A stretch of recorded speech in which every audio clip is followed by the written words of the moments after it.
और हाँ, bell icon दबाना ना भूलें। करता है जो सजदा सदा चूम के मिट्टी खेत की, जय जय किसान वही कहलाता जिसे फिक्र हर पेट की। नमस्कार खम्मा गणी राम राम साहब, स्वागत है आप सभी का हमारे इस खास कार्यक्रम जय जय किसान में, जो कि समर्पित है हमारे देश के मेहनत कश किसानों को। जी हाँ, इस कार्यक्रम में हम आपको किसानों की उन समस्याओं का समाधान बताते हैं, कुछ ऐसे एक्सपर्ट से संवाद करवाते हैं जो किसानों की शंकाओं का समाधान कर सकते हैं। लेकिन आज हम एक स्पेशल एक विशेष कार्यक्रम लेकर आए हैं, जिस कार्यक्रम में हम आपको बताना चाहते हैं कि किस प्रकार से जैविक खेती जरूरी है आज हमारे लिए, किसानों के लिए और जनसाधारण के लिए। तो लीजिए प्रारंभ करते हैं जय जय किसान।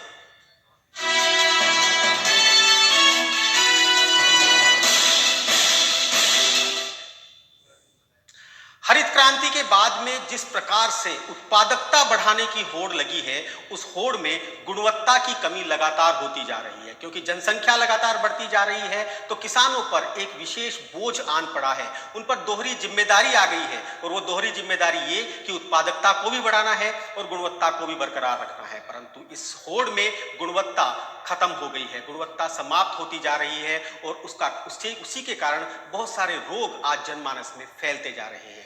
इसी विषय पर चर्चा करने के लिए आज हमने हमारे स्टूडियो में आमंत्रित किया है डॉक्टर अतुल गुप्ता को। जी हाँ, डॉक्टर अतुल गुप्ता जो कि राजस्थान मेडिसिनल प्लांट बोर्ड के सदस्य हैं, डॉक्टर अतुल गुप्ता जो कि गौ संरक्षण पे काम करते हैं, और डॉक्टर अतुल गुप्ता इन दिनों में एक नया मिशन लेकर चले हैं, और वो मिशन है पूरे राजस्थान को जैविक राजस्थान बनाना, यानी कि राजस्थान से केमिकल को बाय बाय कहना। अतुल जी नमस्कार, स्वागत है आपका हमारे इस खास कार्यक्रम में। अतुल जी, लोग बात करते हैं कि मुझे जैविक खेती करनी है, अपने खेत में खेती करनी है, अपने अपने एरिया उन्होंने डिसाइड किए हुए हैं, उन्होंने किया हुआ है कि यहाँ मुझे जैविक खेती करनी है। परंतु आपने जो मुहिम चलाई है, उस मुहिम को जो प्रयास कर रहे हैं, वो प्रयास है पूरे राजस्थान को ही जैविक बना देने का। कहाँ से आए आइए? देखिए, बहुत सारी बार जब कोई नया कार्य करने की हम बात करते हैं जी, चाहे किसानों को नए प्रकार की खेती की बात करें, या किसानों के लिए कोई नया नवाचार की बात करें, या किसानों को कोई ऐसी खेती कराने की बात करें जिससे कि उनकी आय की व्यवस्था बढ़ सकती है जी।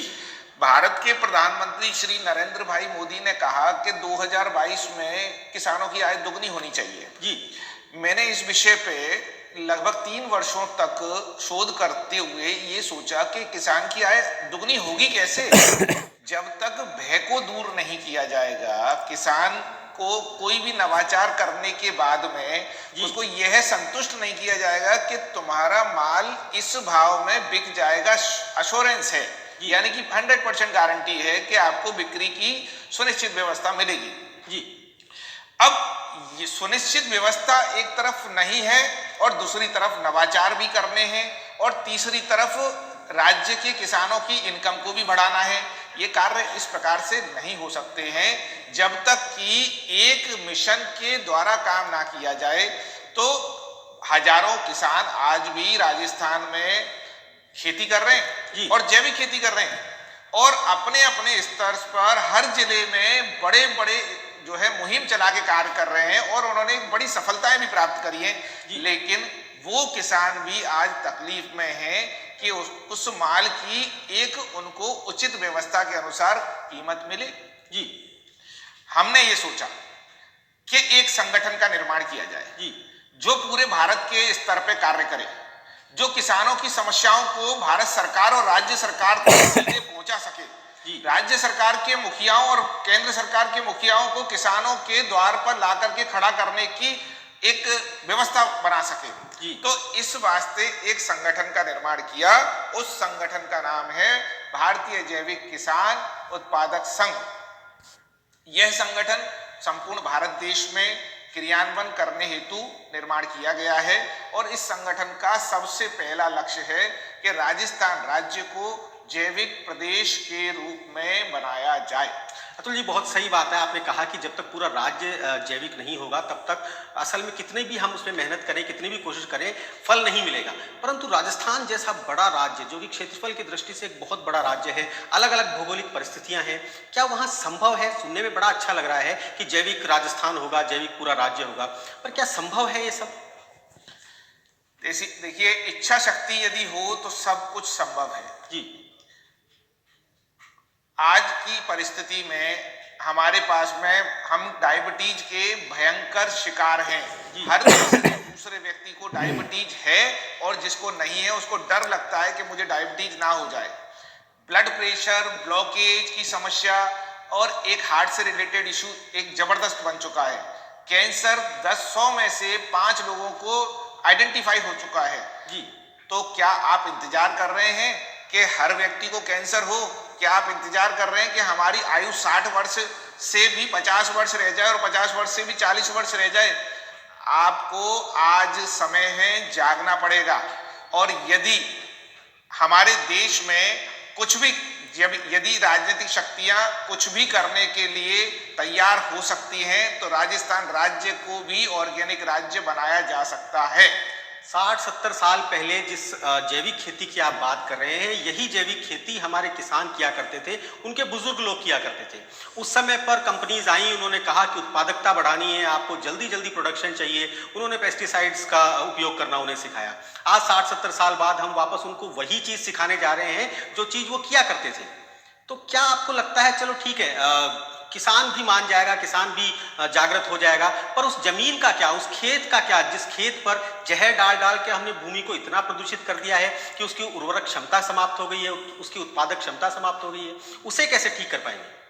आपको सबसे पहले तो मैं एक जानकारी देना चाहता हूं कि भूमि को सुधारना तो एक विषय है जो कि एपिडा और जो है विश्व हेल्थ ऑर्गेनाइजेशन ने इसके ऊपर स्ट्रक्चर बना रखे हैं। उसमें 3 साल में सॉइल को कन्वर्ट किया जा सकता है और ये संभव है। लेकिन इससे भी बड़ी बात मैं आपको ये बताना चाहता हूं कि जो राजस्थान की सबसे महत्वपूर्ण फसल है जीरा, जीरा है, अजवाइन है, ईसबगोल है, या जो है आपके गेहूं है, सरसों है, और भी बहुत सारी महत्वपूर्ण फसलें जो राजस्थान में उगती हैं और बड़ी मात्रा में उगती हैं और जिसका प्रतिशत 90% तक है, वो यूरोप जैसे देशों ने बैन कर दिया है। उनके अंदर हाई रिस्क प्रोडक्ट उनको घोषित कर दिया है। आप एक बात सोचिए कि किसान को कहां से इनकम होगी जब विदेशी लोगों ने ही यदि उनको कह दिया कि आपका देश का माल ही हम नहीं खरीदेंगे।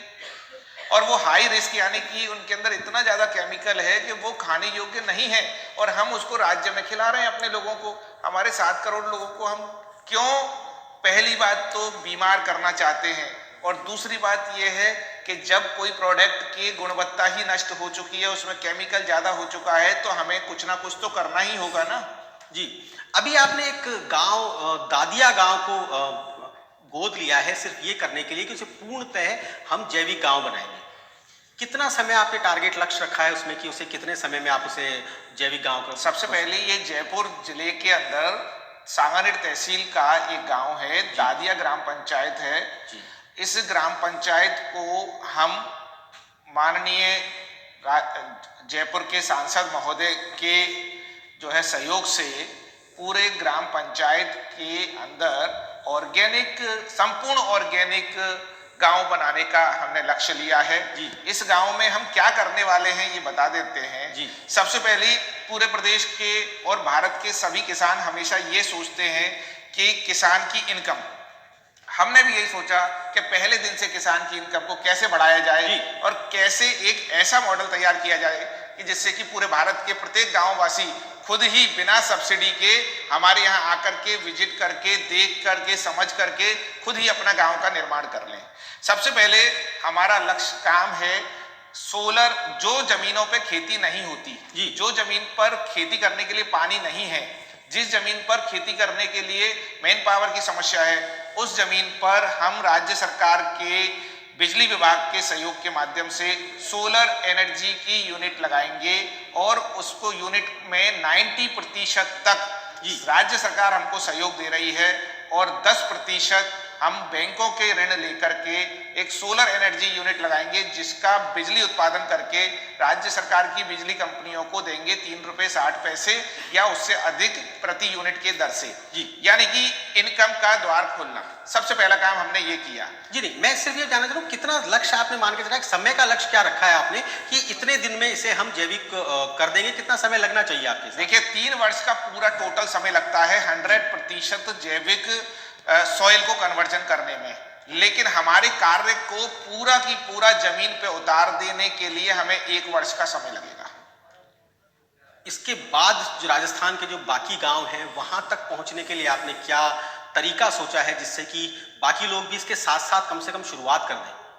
हम लोग राजस्थान राज्य के अंदर सबसे पहले कार्य करने वाले हैं अवेयरनेस कैंपेन। हम एक रथ यात्रा का निर्माण करेंगे जो कि जिला स्तर से चालू होगी और जिले के हर तहसीलों में और ग्राम पंचायत, पंचायत व ग्रामों में पहुंच करके किसानों को अवेयर करेगी कि कैसे किसान खेती कर सकता है, क्या क्या करना चाहिए उसको, और करके किस तरीके से लो कॉस्ट में या जीरो कॉस्ट में वो अपने उत्पादन को ला करके अधिक धनवान बन सकता है।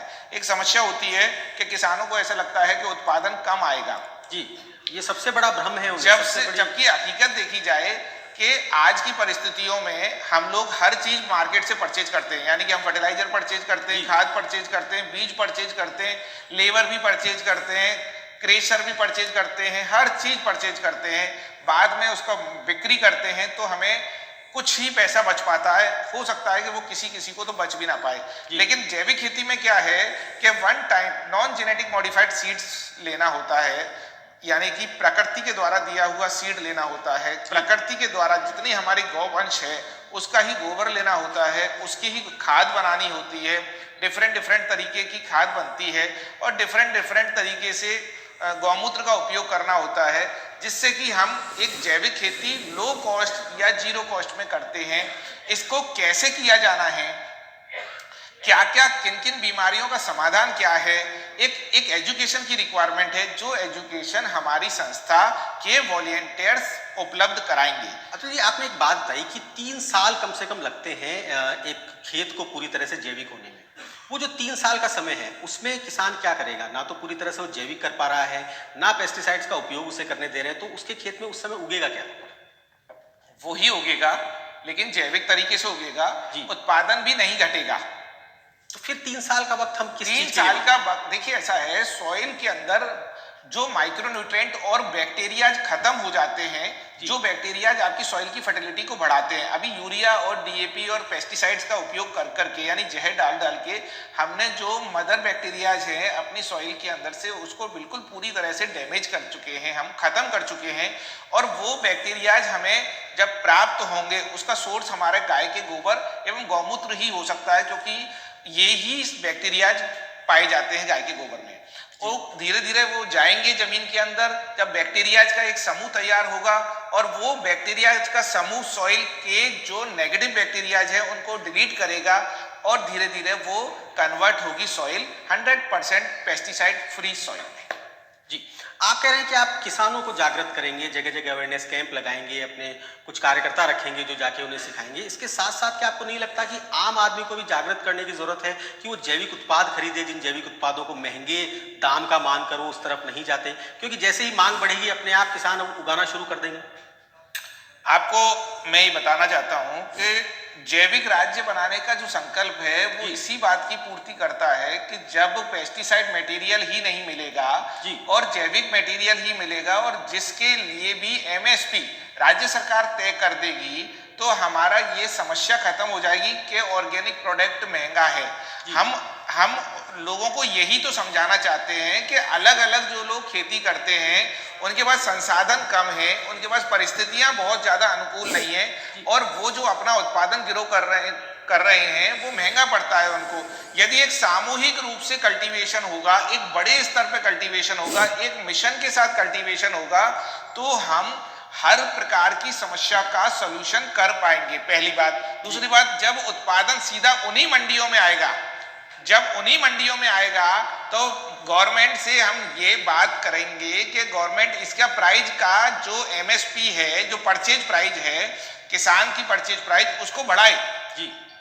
20%, 30% यदि बढ़ करके यदि सीधा कंज्यूमर को मिल जाता है तो कंज्यूमर के लिए एक अच्छा, बेहतरीन, पेस्टिसाइड फ्री एक अच्छा सॉल्यूशन प्राप्त होगा, जिससे कि बहुत सारी बीमारियां दूर होंगी और महंगाई का डर भी धीरे धीरे उनके दिमाग से निकल जाएगा।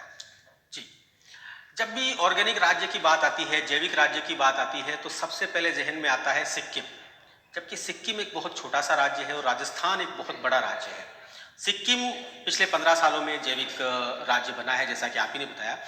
तो यहाँ के लिए हमने कितने साल का लक्ष्य रखा हुआ है कि अगर हम सब कुछ जैसा आप बता रहे हैं उस हिसाब से चलते भी जाते हैं तो कितने साल में राजस्थान एक जैविक राज्य बन सकता है?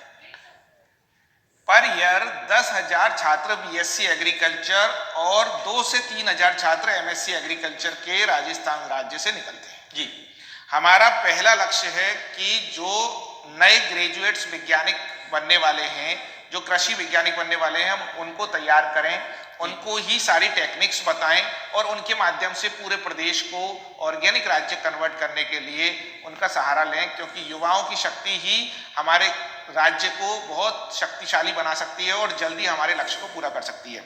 अब दूसरी बात यह है कि आप सिक्किम से तुलना करना चाहते हैं तो सिक्किम की भौगोलिक परिस्थितियां और सिक्किम का जो क्षेत्रफल है वो हमारे जैसलमेर जो एक जिला है उससे भी छोटा है। जी, मैं केवल उनसे तुलना सिर्फ इसलिए समय के हिसाब से कर रहा हूँ कि उन्हें इतना समय लगा, हमारे राजस्थान को कितना समय लगा? हम 2030 तक राजस्थान राज्य यानी को 10 साल आपको मानते हैं ऑर्गेनिक राज्य बना करके राजस्थान की जनता को सौंप देंगे।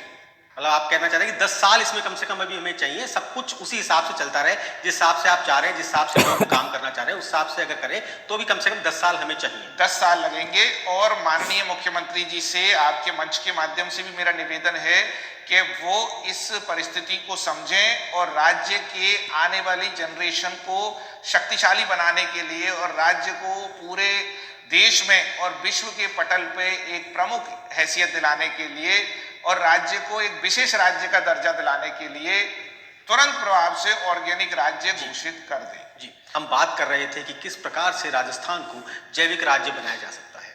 अतुल जी, क्योंकि मामला हर किसी से जुड़ा है, मामला हमारी आने वाली पीढ़ी से जुड़ा है, मामला हमारे एनवायरनमेंट से जुड़ा है, एक आम आदमी आपके इस मिशन में किस प्रकार से आपका सहयोग कर सकता है? सबसे पहले हम चाहते हैं कि आवश्यकताओं को समझें। जी, हम बीमार ना हो, हम डायबिटीज, ब्लड प्रेशर, भयानक बीमारियों के शिकार ना बने। जी, हम अपने जो जनरेशन है उस जनरेशन को एक हेल्दी जनरेशन दे के जाएं, इस बात को समझे आम आदमी। और सबसे पहले आम आदमी अपने 4 लोगों को अपने 4 लोगों से एक वचनबद्धता बनाए। पहला, अपने दूध वाले से कि मुझे गाय का दूध पीना है। हम गाय का दूध मांगेंगे तो वो गाय रखेगा, उसकी जरूरत होगी वो गाय रखना, और हम उसको खुद बोलें कि आप अपने गाय के दूध की रीजनेबल प्राइस हमसे ले लो। दूसरा, हम अपने सब्जी वाले उस गाय दूध वाले को ही ये अपॉइंट करें कि हमें एक सब्जी वाला फार्मर चाहिए जो हमें ऑर्गेनिक सब्जी उगाए, जो आपके गाय के गोबर और गौमूत्र से उगाए और वो सब्जी हमको ला करके दे, उसकी घर पे होम डिलीवरी दे, या फिर आप उसके घर जाकर के उसके गांव जाकर के परचेज करें।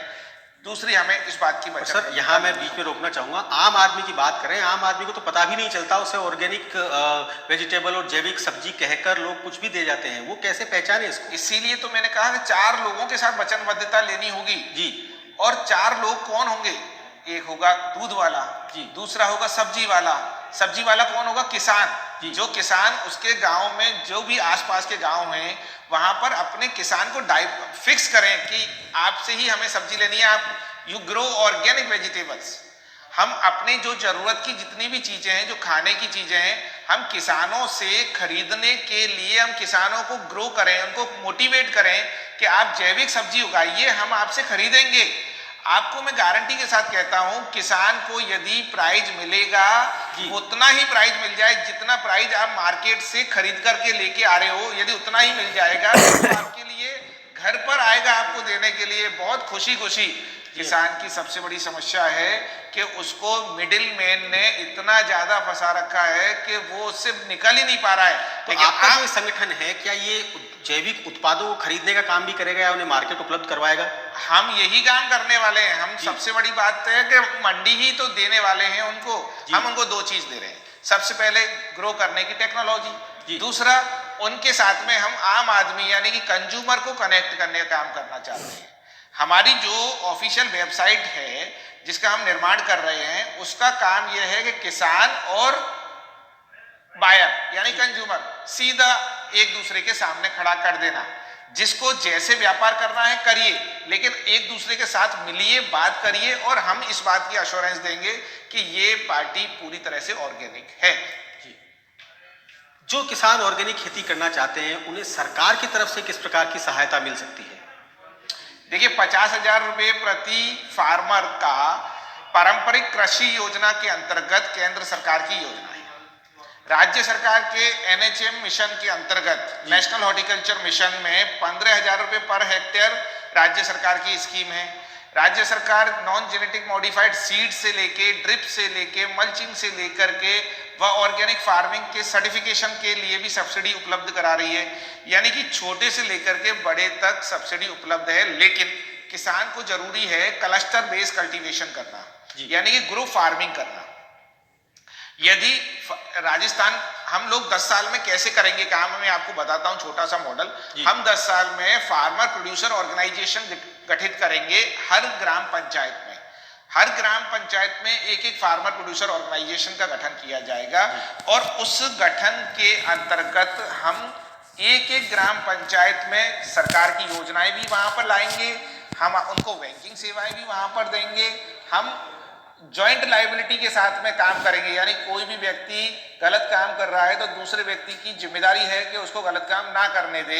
इसलिए ये हमारा जो कार्यक्रम है पूरी तरह से संगठित कार्यक्रम होगा, एक सघन कार्यक्रम होगा और जो भी खेती भी होगी वो भी सघन कल्टीवेशन होगा। हम इजराइल की टेक्नोलॉजी को यूज करेंगे, इजराइल की पद्धति को यूज करेंगे, लेकिन हम केमिकल को यूज नहीं करेंगे। बस इतना सा अंतर है। हम भारत की पारंपरिक दृष्टिकोण में खेती करेंगे। हम गाय की गौशालाओं और गौशालाओं के गोबर और गोबर के गौमूत्र का उपयोग करेंगे, केमिकल उपयोग नहीं करेंगे। और हम ये भी बताएंगे किसानों को, ये नहीं पता कि गाय के गोबर और गौमूत्र के अंदर यूरिया पाई जाती है। जी, जिस समय जब हम उनको टेक्नोलॉजी तरीके से बताएंगे, साइंटिफिक रिसर्च उनके सामने रखेंगे कि यूरिया आप जो डालते हो यूरिया, उतनी ही यूरिया आपको यूरिन जो है काउ यूरिन। जी हाँ, बिल्कुल सही कह रहे हैं आप कि अगर हमें जैविक खेती अपनानी है, हमें अगर रोग मुक्त जीवन चाहिए तो हमें जैविक खेती अपनानी ही होगी। अगर हमें हमारी संतति को पालन पोषण करना है, उन्हें पौष्टिक आहार देना है, तो किसी न किसी तरीके से हमें जैविक खेती को अपनाना ही होगा। और इसमें खाली किसान की जिम्मेदारी नहीं है, इसमें आम आदमी को भी आना होगा। उसे बाजार में जाकर जैविक उत्पाद ही मांगने होंगे। जय जय किसान में फिलहाल इतना ही। अगले सप्ताह फिर